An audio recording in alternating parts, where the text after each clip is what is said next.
Well, during war, many sectors of society are impacted, and Israel's incredible tech sector is no exception.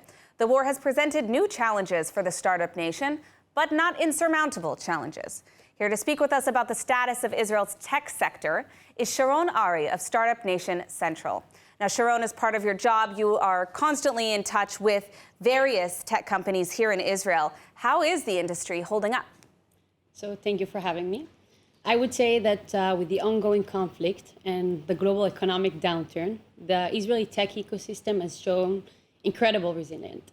We saw startups that continue to innovate, develop, and deliver to their client no matter what.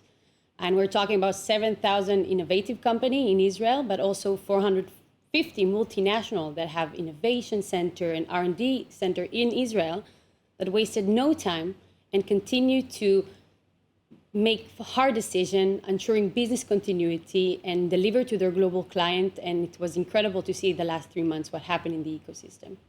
Now, when it comes to the challenges that we're facing, how would you describe the core challenges, the main challenges on the table right now?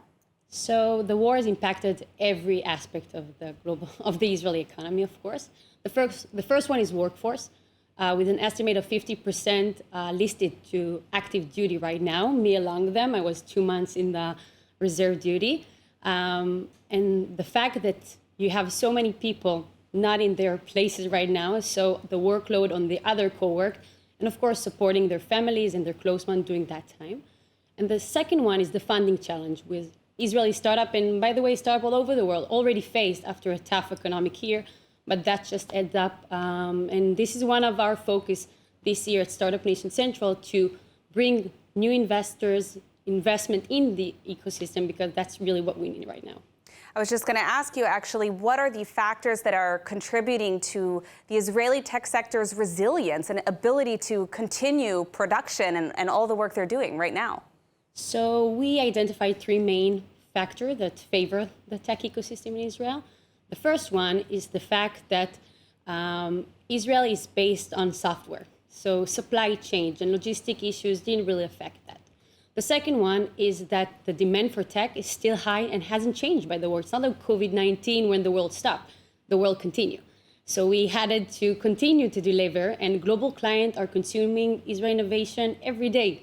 I don't know if people are aware, but in their cell phone, their car, the laptop, there's innovation from Israel. So that's continuing no matter what.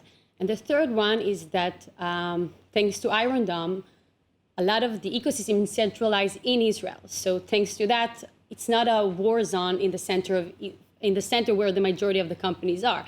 It's not in the north or the south. So that allows us to continue to go to work. Children are going to school, and see that business continuity going on in the sector. Now, what about the impact of the war on investments? Has that changed at all? Yes, of course. And yet, we saw that in the last quarter of 2023, Israeli startup raised $1.5 billion, which is incredible. We saw mega round from companies such as Next Insurance with $265 million investment since October. So we see money still going on because the talent is here. The companies are still here.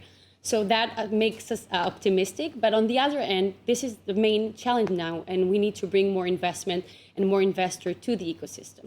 And how are those challenges being addressed? Do you guys have plans in motion to increase investment? What are you guys focused on now? Of course. So since October 7, it started. Startup Nation Central has led and partnered in different initiatives,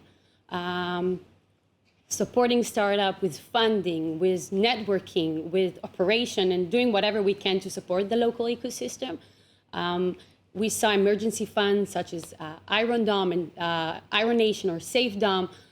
We saw the Innovation Authority, the government, come and bring bridges funding for startup. And there's endless initiative right now, but there's a lot to do. But we believe that the talent and the technology are here to stay, and we want to support it in any way we can. Well, I think the fact that it's the Startup Nation is a testament to the resilience in and of itself. We are out of time, but I want to thank you so much for joining us today, and of course for all the work that you're doing, both in reserve duty and outside as well. Thank you so much. Thanks.